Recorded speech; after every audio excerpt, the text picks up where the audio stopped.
Bismillahirrahmanirrahim. Assalamualaikum warahmatullahi wabarakatuh. Perkenalkan, saya Kurniawati dengan NIM 1905742010006. Saya berasal dari Prodi Ilmu Hukum, Fakultas Ilmu Sosial dan Ilmu Politik, Universitas Maritim Raja Ali Haji.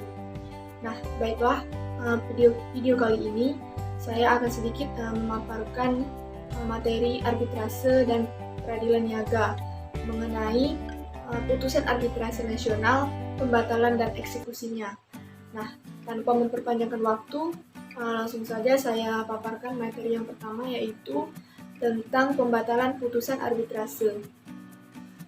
Permohonan pembatalan putusan arbitrase menurut Undang-Undang Nomor 30 Tahun 1999 hanya diatur dalam pasal 70 hingga pasal 72. Meskipun RV tidak berlaku lagi, namun baik untuk disimak bagaimana RV mengatur tentang pembatalan putusan arbitrase. Karena menurut saya apa yang diatur dalam RV lebih lengkap dibandingkan yang diatur dalam Undang-Undang Nomor 30 Tahun 1999. Permintaan pembatalan putusan arbitrase versi RV hanya diatur dalam pasal 643 RV dan seterusnya. Ada beberapa hal yang perlu dibahas sehubungan dengan pembatalan putusan arbitrase, seperti syarat formal, alasan, dan kewenangan melakukan pembatalan. Selanjutnya, pembatalan putusan arbitrase. Menurut Undang-Undang Nomor 30 Tahun 1999, di dalam pasal 71 ditentukan bahwa permohonan pembatalan putusan arbitrase harus dilakukan secara tertulis dalam waktu paling lama 30 hari, terhitung sejak hari penyerahan dan pendaftaran putusan kepada Panitera Pengadilan Negeri. Nah, hal ini berarti bahwa putusan arbitrase yang dapat dimohonkan untuk pembatalan adalah putusan arbitrase yang sudah didaftarkan pada Pengadilan Negeri, tak terkecuali bagi putusan arbitrase internasional. Nah, kemudian syarat formal permohonan pembatalan yaitu sebagai berikut. Yang pertama, putusan tidak dapat diminta banding. Dengan kata lain, upaya banding mematikan upaya pembatalan. Yang kedua, tenggang waktu permohonan pembatalan diajukan dalam jangka waktu 6 bulan, terhitung sejak putusan diberitahukan kepada para pihak. Nah, yang ketiga, dalam pasal 645 RV, tuntutan atau perlawanan baru terbuka setelah ada perintah eksekusi dari Ketua Pengadilan Negeri. Kemudian, konsep dasar dari Undang-Undang Nomor 30 Tahun 1999 dalam pembatalan putusan arbitrase ini ialah final dan mengikat, tidak dapat diajukan upaya banding, kasasi, maupun peninjauan kembali. Namun, karena beberapa hal masih berpeluang bagi para pihak untuk mengajukan pembatalan terhadap putusan permohonan tersebut.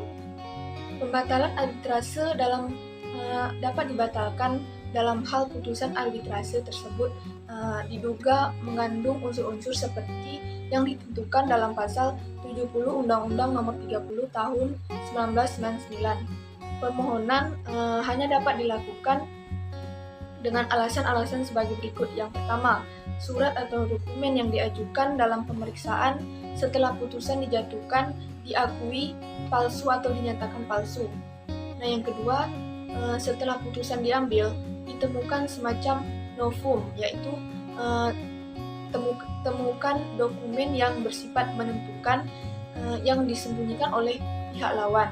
Nah, yang ketiga, putusan arbitrase diambil dari hasil tipu muslihat yang dilakukan oleh salah satu pihak dalam memeriksa sengketa. Nah, selanjutnya pelaksanaan atau eksekusi putusan arbitrase nasional. Yang pertama yaitu pengertian putusan arbitrase nasional.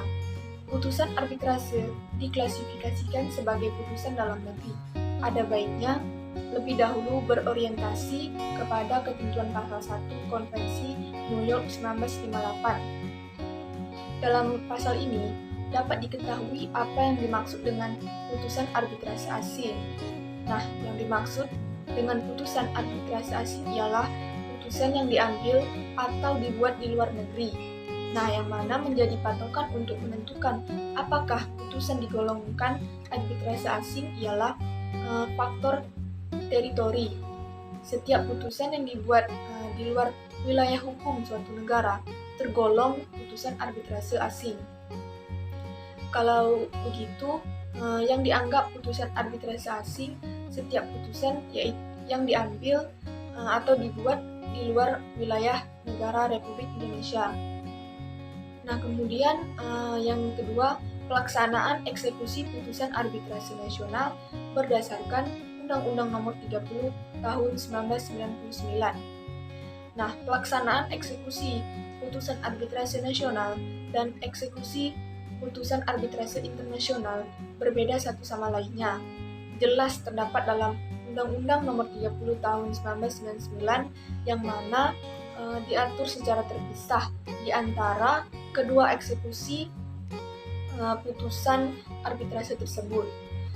Nah, dalam hubungan dengan eksekusi atau pelaksanaan putusan arbitrase ini, khususnya arbitrase nasional, Undang-Undang Nomor 30 Tahun 1999 mengatur pelaksanaan putusan arbitrase nasional terdapat dalam pasal 59 sampai 64 Undang-Undang Nomor 30 Tahun 1999. Nah, adapun prosedur untuk eksekusi atau pelaksanaan suatu putusan arbitrase lebih dahulu dipersilahkan pihak yang kalah untuk sukarela melaksanakan sendiri putusan arbitrase tersebut.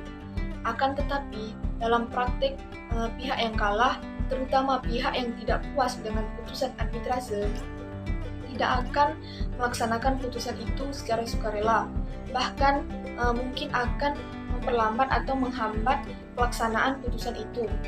Nah, oleh karena itu, maka putusan terhadap permohonan arbitrase yang bersangkutan ditentukan jangka waktu pemenuhan atau pelaksanaan putusan.